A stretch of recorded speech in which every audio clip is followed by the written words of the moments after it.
जय। बोल राधा रानी सरकार की जय।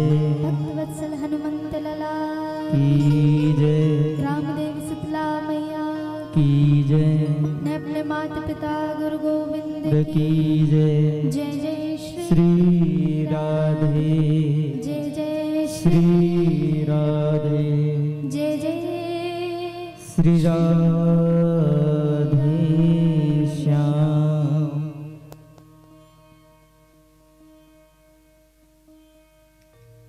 विराजमान तृतीय दिवस की कथा में सर्वप्रथम श्रोता के रूप में श्री भक्तवत्सल श्री हनुमंत लाल जी के श्री चरणों को व्यासपीठ से मेरा प्रणाम। करुणा के सागर करुणामय दयालु कृपालु श्री ठाकुर जी मैया राधा रानी जी के श्री चरणों को प्रणाम। प्रत्यक्ष अप्रत्यक्ष रूप से विराजमान कथा स्थल पर समस्त देवी देवताओं के श्री चरणों को व्यासपीठ से मेरा प्रणाम नमन वंदन।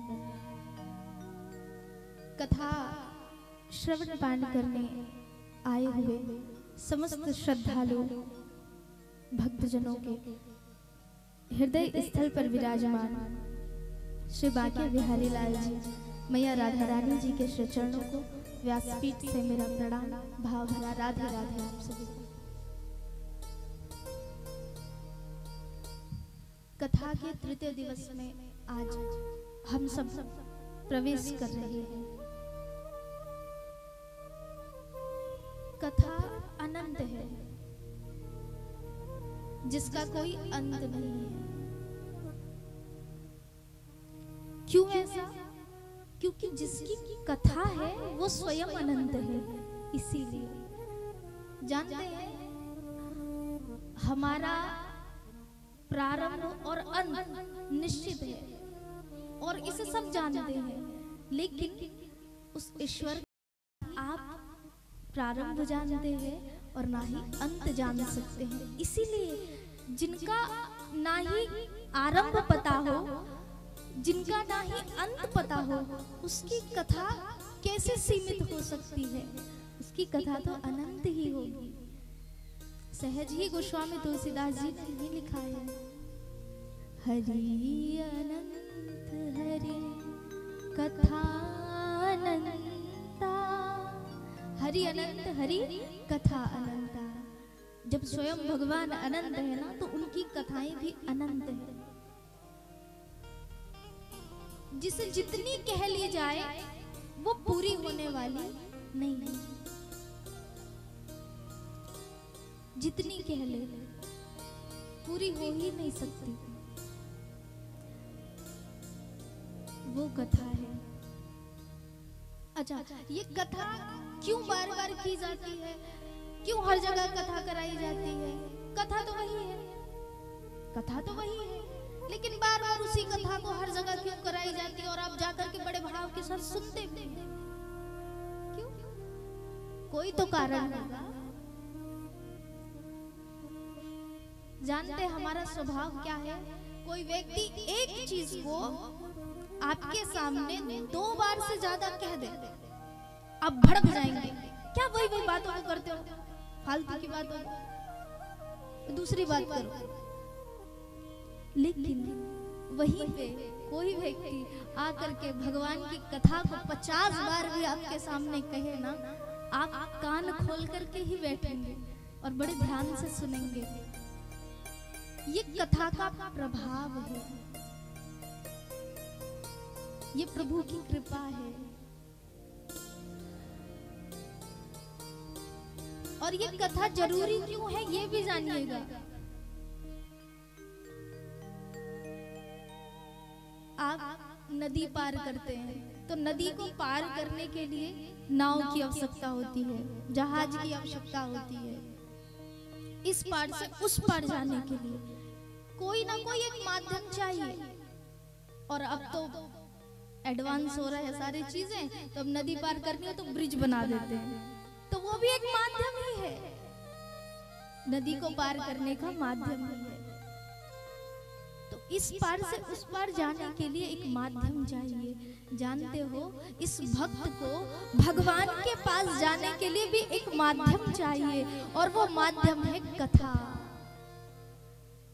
जब आप कथा सुनते हैं तो कथा में बैठ करके प्रभु की भक्ति करते हैं, और आप धीरे धीरे धीरे धीरे भगवान के करीब पहुंचते हैं, धीरे धीरे।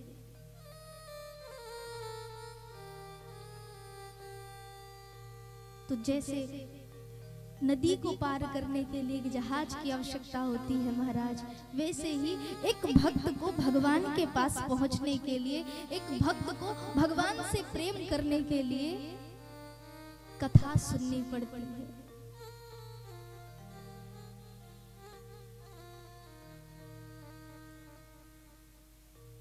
भक्ति क्या है? अच्छा बताइए, भक्ति क्या है?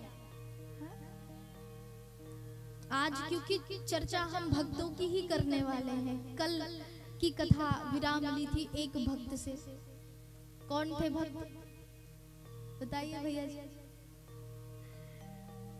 विदुर जी। विदुर की कथा हमने सुनी। प्रबल प्रेम के पाले पड़कर प्रभु को नियम बदलते देखा, अपना मान भले टल जाए पर भक्त का मान ना टलते देखा। वो हरि है। भक्त के मान बचाने के लिए, भक्त का सम्मान रखने के लिए केले का छिलका खाए थे कल। कोई ऐसा कर पाएगा? नहीं कर पाएंगे, इसलिए तो हम और आप साधारण हैं, और वो कर पाए इसीलिए तो भगवान है। केले का छिलका खाए।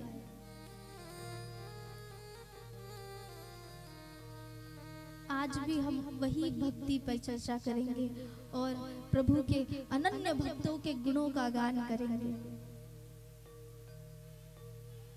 पर भक्त की कथा सुनने से पहले ये जानना बहुत आवश्यक है कि भक्ति होती क्या है?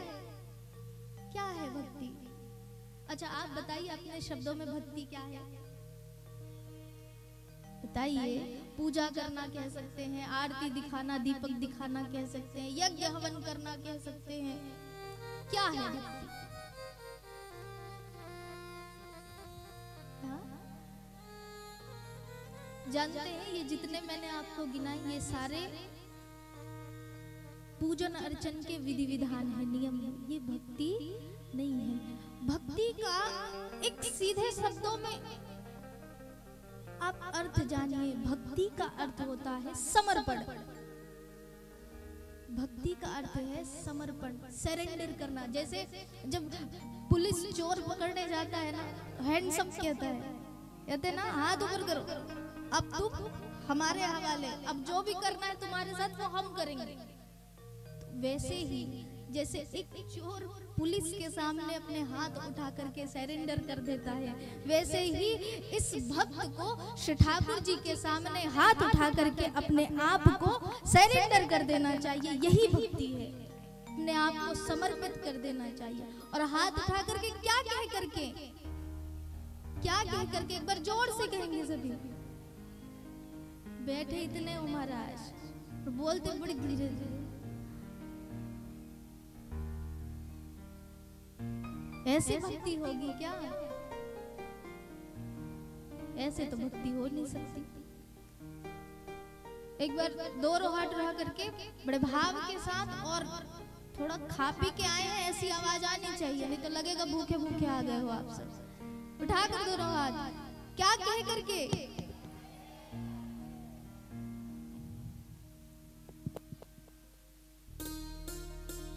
राधे कहे से बाधा मिटे रे, कृष्णा कहे से तृष्णा मिटे रे। कृष्णा कृष्णा बोल रे, राधे राधे बोल रे। अब जिसको अपनी अपनी बाधाएं हटानी है वो राधे राधे कहेगा, जिसको मन की तृष्णा मिटानी है वो कृष्ण कृष्ण कहेगा।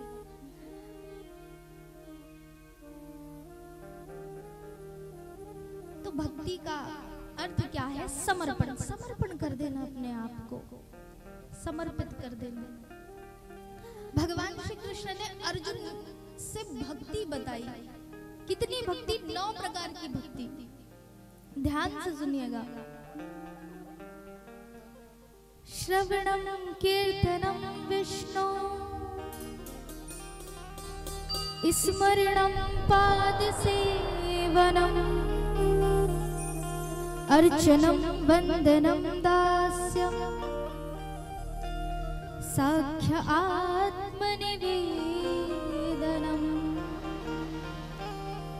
9 प्रकार की भक्तियों का वर्णन करते हैं भगवान कृष्ण अर्जुन के सामने।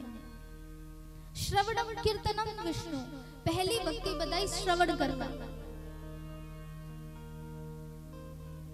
कथा सुनने जाते हैं तो बिल्कुल दोनों कान खुले रखिए और दोनों कान से सुनिए। ये नहीं दोनों तो खुले हैं महाराज, लेकिन एक को इनपुट बनाया है, दूसरे को आउटपुट बना दो। एक तरफ से अंदर लेते जाओ, दूसरे तरफ से बाहर करते जाओ। ऐसे कथा नहीं सुननी है। कथा सुनिए और हृदय में धारण कीजिए। ये पहली भक्ति। देखिए कुछ करने की आवश्यकता पड़ रही है, बस बैठे बैठे कान तो ऐसे भी खुले रहते हैं। ऐसे तो नहीं दरवाजे लगे होंगे किसी के कान में, जो जब सुनना होता होगा तो ऐसे उठा के खोलते होंगे, और फिर जब नहीं सुनना होता होगा तो ऐसे चुप से बंद कर देते हो। है क्या ऐसा सिस्टम किसी के पास? नहीं है। तो बताओ, कोई मेहनत है ही नहीं, बस बैठ जाओ, कथा चल रही है, सुनते जाओ सुनते जाओ सुनते जाओ महाराज। पहली भक्ति ही है श्रवणम, श्रवण करना। दूसरी भक्ति बताई श्रवणम कीर्तनम विष्णु, कीर्तन करना। कीर्तन करना दूसरी भक्ति। अब कथा प्रारंभ करने से पहले हम रोज कीर्तन करते हैं ना।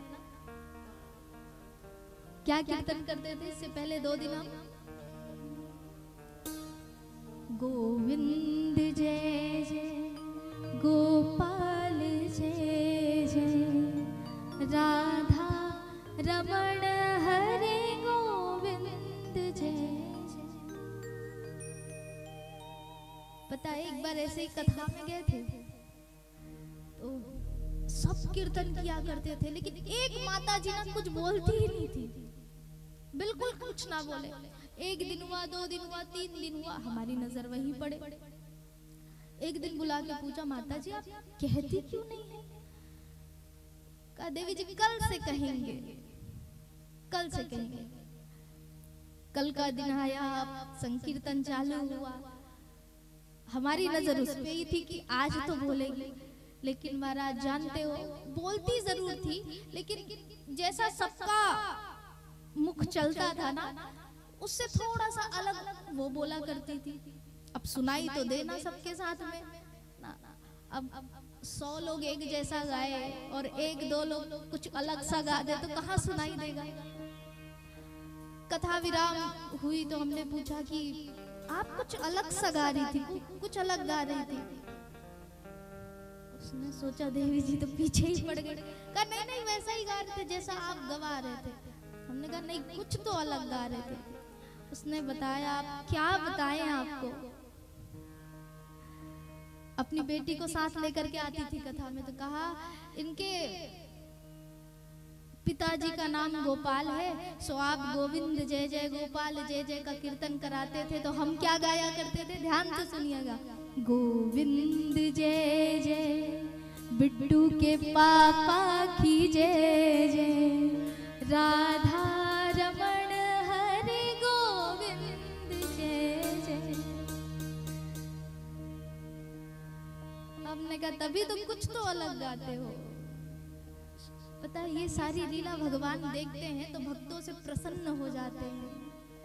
ऐसे ही भगवान मुस्कुरा रहे थे। माता लक्ष्मी जी ने पूछा, प्रभु आज आप बड़े प्रसन्न हैं, क्यों मुस्कुरा रहे हैं?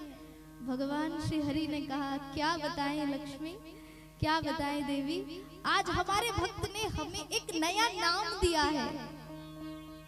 माता लक्ष्मी जी ने कहा, आपको तो रोज नए नए नाम मिलते रहते, अच्छा बताओ आज क्या नाम मिला? कहा क्या बताए, बिट्टू के पापा नाम मिला है। तो ऐसे भी भक्त होते हैं। तो महाराज कथा में बैठे हो तो इस मर्यादा के लिए माताओं को छूट मिलता है, क्षमा किया जाता है। क्या कि अगर किसी के पति का नाम राम, बलराम, गोविंद, गोपाल, कृष्ण ये सब हो तो आप कथा में बैठ करके जी भर के ले लीजिए, कोई कुछ नहीं कहेगा। हाँ सच में बोल के देख लीजिए, जो भी हो। अगर आ जाए पतिदेव कैसे नाम लिया तो फिर बता।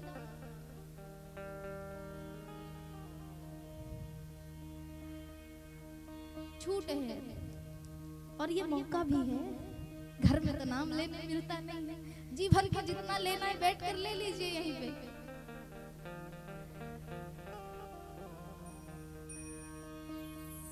देखिए भगवान के नाम में बड़ी शक्ति है, बड़ी ताकत है, बड़ा प्रताप है और ये भक्त का भाव है।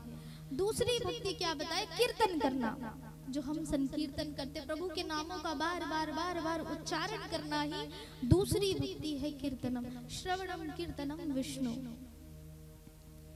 स्मरणम पाद सेवनम, स्मरण करना, भगवान को याद करना। पाद सेवन अर्थात चरणों की सेवा करना, ये चौथी भक्ति। पांचवी भक्ति बताई अर्चना करना। अर्चना अर्थात हाथ जोड़ करके भगवान के सामने उनके गुणों का गान करना, अर्चना। छठी भक्ति है वंदना करना।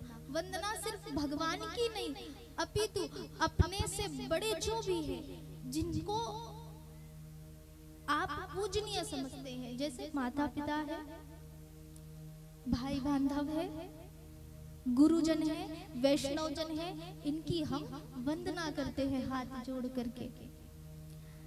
सातवीं भक्ति बताई दास्य भक्ति। दास्य अर्थात